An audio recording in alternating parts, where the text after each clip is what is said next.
Good morning children. आज का जो चैप्टर है आपका वो डेवलपमेंट। पिछले क्लास में भी मैंने इसका स्टार्टिंग का पोर्शन आपको पढ़ाया था जिसमें डेवलपमेंट का मीनिंग बताया था। उसके बाद जो है हम लोगों ने डिस्कस किया था कि डेवलपमेंट्स के मायने अलग अलग लोगों के लिए अलग अलग होते हैं और एक आदमी का डेवलपमेंट दूसरे का डेवलपमेंट नहीं हो सकता है। इस चीज़ को हमने देखा। फिर हमने ये भी देखा कि डेवलपमेंट के लिए जो है एक कंट्री के लिए भी डेवलपमेंट के क्राइटेरियाज जो है अलग अलग हो सकते हैं। इस आज के टॉपिक में मैं आपको ये बताऊंगी कि method of calculating average income of a person, कैसे जो है हम एक आदमी का एवरेज इनकम जो है वो फाइंड आउट करते हैं। हमें ये इसलिए जानने की ज़रूरत है क्योंकि वर्ल्ड बैंक जो है किसी देश को डेवलप्ड या कोई देश डेवलपिंग है, कोई देश विकसित है या कोई देश विकास कर रहा है, इसको जो है किस आधार पे जो है मतलब ये माना जाए कि कोई देश डेवलप्ड है और कोई देश डेवलपिंग है। तो वर्ल्ड बैंक ने एक क्राइटेरिया यूज किया, वो क्राइटेरिया है एवरेज इनकम, या इसका दूसरा नाम जो है वो पर कैपिटा इनकम भी है। It is average income is also known as per capita income. Hindi में बेटा औसत आय। औसत आय का दूसरा नाम प्रति व्यक्ति आय भी है। अच्छा, अब आप इसको मतलब इस तरीके से समझो कि क्वेश्चन जो शब्द जो यूज किया है ना उसी में आंसर छिपा हुआ है। अगर हमको निकालना है, जैसे कहता है कि पर कैपिटा इनकम, प्रति व्यक्ति एक आदमी एक साल में कितना कमा रहा है, ये हमको फाइंड आउट करना है। और औसत निकाल देते हैं, मतलब पूरे साल जो है कमाया, सारे एक देश के सारे लोग एक पूरे साल में जितना पैसा कमाते हैं, जितना इनकम कमाते हैं, उसको जब हम टोटल नंबर ऑफ पॉपुलेशन से डिवाइड करते हैं तो हमको एवरेज इनकम या पर कैपिटा इनकम निकलता है। Total income of a country divided by total population, this term is known as average income और पर कैपिटा इनकम।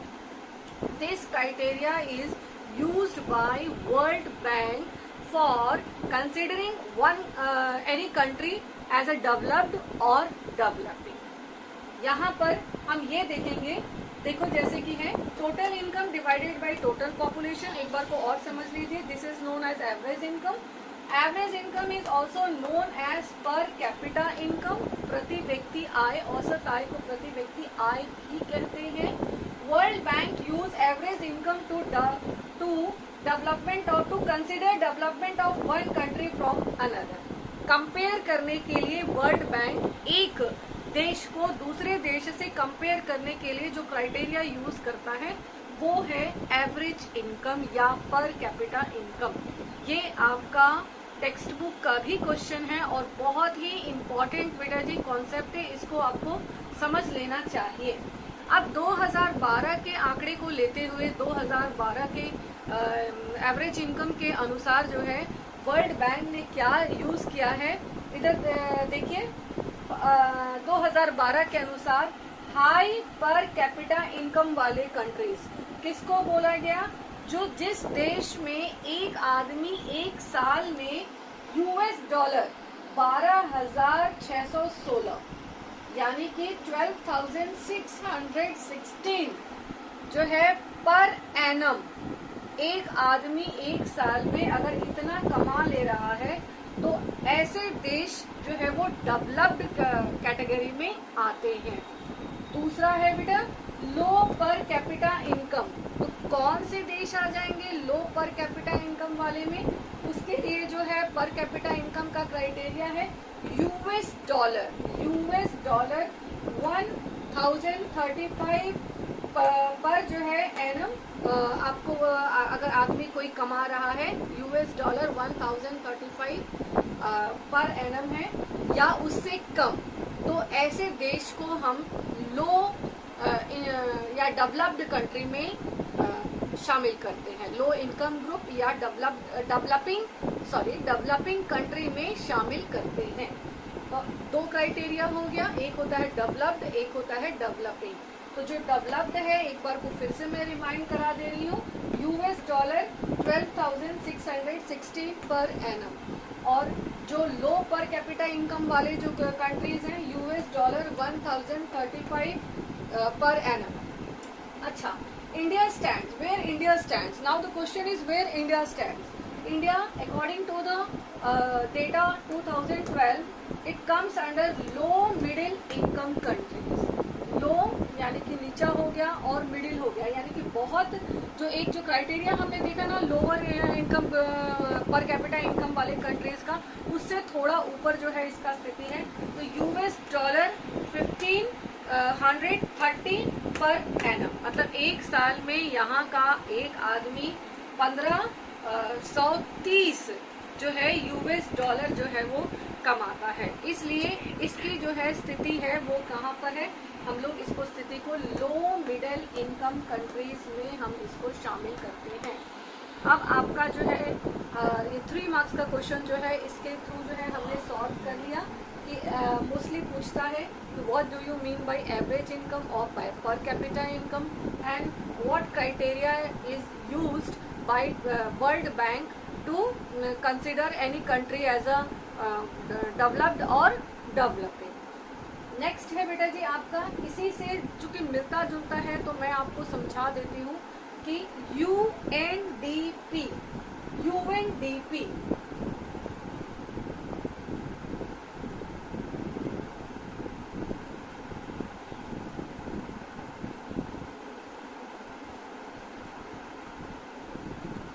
एक एजेंसी है, यूएनडीपी,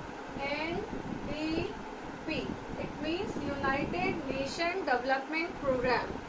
इसके अनुसार इसने जो है सिर्फ एक एवरेज इनकम या पर कैपिटा इनकम को ही एक डेवलपमेंट मानने का एक क्राइटेरिया जो है चुनना पसंद नहीं किया। उसके अनुसार किसी देश के लोग अगर एजुकेटेड हैं या हेल्दी हैं तो पर कैपिटा इनकम के अलावा 2 और चीजें जो है डेवलपमेंट मापने के लिए यूएनडीपी ने ऐड किया। तो पहला क्या है, पहला है पर capita income, second health, health अगर किसी देश के लोग हेल्दी हैं तो उस बेसिस पे भी हम उसको डेवलप्ड और या डेवलपिंग में बांटा जा सकता है। तीसरा है आपका एडुकेशन, अगर शिक्षा के क्षेत्र में भी अगर वो कंट्री पैसे खर्च कर रही है अपने कंट्रीमेंस के लिए तो भी उस कंट्री को हम डेवलप्ड मान सकते हैं। तो यूएनडीपी के अनुसार के according to UNDP had included per capita income, health and education, this 3 जो है इन 3 बातों को जो है इन्होंने किसी देश को के डेवलपमेंट को मापने के लिए यूज किया है। अब यहाँ पर बेटा एक क्वेश्चन आता है कि वर्ल्ड बैंक ने क्राइटेरिया क्या यूज किया किसी देश के डेवलपमेंट को मापने के लिए और यूएनडीपी ने क्या किया। तो वर्ल्ड बैंक ने सिर्फ पर कैपिटा इनकम या एवरेज इनकम को ही क्राइटेरिया बनाया डेवलपमेंट मापने के लिए, जबकि यूएनडीपी ने पर कैपिटा इनकम, हेल्थ और एडुकेशन इन 3 चीजों को किसी देश की तरक्की या किसी देश के डेवलपमेंट को मापने के लिए क्राइटेरिया को यूज किया है। तो आपका जो है आप जब टेक्स्ट बुक खोलेंगे तो आपके टेक्स्ट बुक के पीछे जो है क्वेश्चन है जिसमें कि दिया हुआ है कि मैं क्वेश्चन को एक बार को पढ़ देती हूँ, आप लोग जो है इसका आंसर जो है लिखेंगे। What is the main criteria used by the world bank in classifying different countries and what are the limitation of its criteria. अब मैं आपको बेटा एवरेज इनकम का लिमिटेशंस भी बता देती हूँ। लिमिटेशंस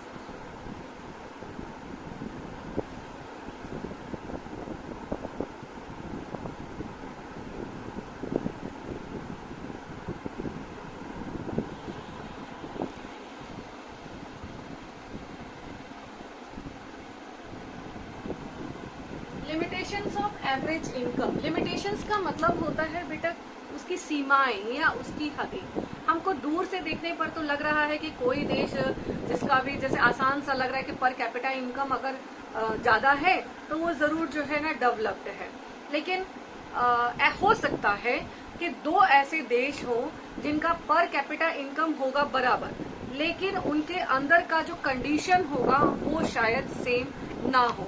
तो इसके लिए कहा जाता है कि sometimes average income while average are useful for comparison but they also hide disparities। disparities का मतलब कि कमियों को छुपा देता है। अब इसको हम कैसे समझेंगे, तो देखो मान लीजिए कि एक है कंट्री 1 और एक कंट्री है बी। दोनों देशों में 5 लोग रहते हैं, ठीक है।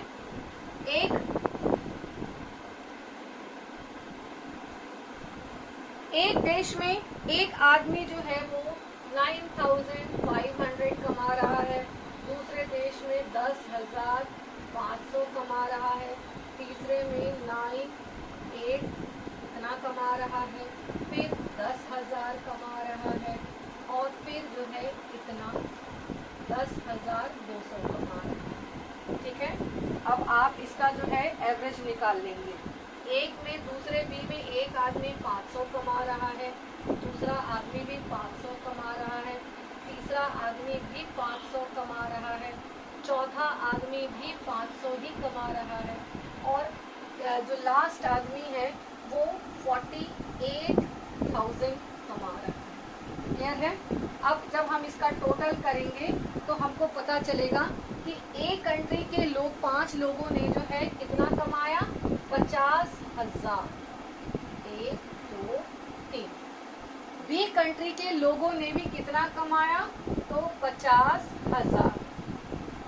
अब तो हमको तो अगर हम एवरेज इनकम देखते हैं, एवरेज ये टोटल इनकम हुआ, इनकम टोटल इनकम, अगर हम इसको एवरेज इनकम में कन्वर्ट करें तो 50,000 को अगर हम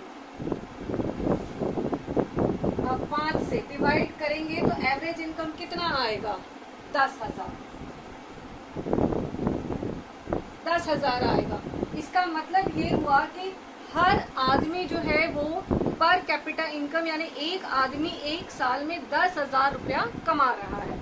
अब कंट्री ए का सिचुएशन देखो, कंट्री ए में लगभग पर कैपिटा इनकम अगर 10,000 आ रहा है तो मोस्ट प्रोबेबली 9,500 हुआ या 10,500, तीसरा आदमी 9,800, चौथा आदमी 10,000, पांचवा आदमी 10,200।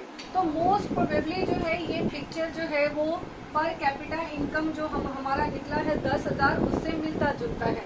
लेकिन जब हम कंट्री बी की बात करते हैं तो कंट्री बी का भी जो है टोटल इनकम 5,000 आ रहा है और जब हम 5 से डिवाइड कर रहे हैं तो हमको 10,000 आ जा रहा है।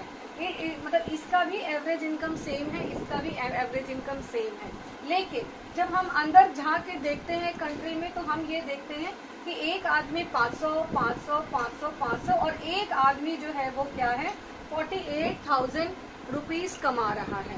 तो ऐसे तो हमारे पास में पिक्चर क्या आया, हमारे पास में पिक्चर ये आया कि हर कंट्री बी में भी हर आदमी पर कैपिटा इनकम जो है 10,000 है और असल में कितना कमा रहा है 500, 500, 500, 500 और सिर्फ एक आदमी ही है जो 48,000 कमा रहा है। इट मीन्स कि ये जो कंट्री बी है वहाँ पे इकोनॉमिकली जो है बहुत लोगों में जो है डिफरेंसेस बहुत है या वेल्थ का डिस्ट्रीब्यूशन जो है गवर्नमेंट ने सही तरीके से नहीं किया है। ज्यादातर लोग गरीब हैं और मतलब कि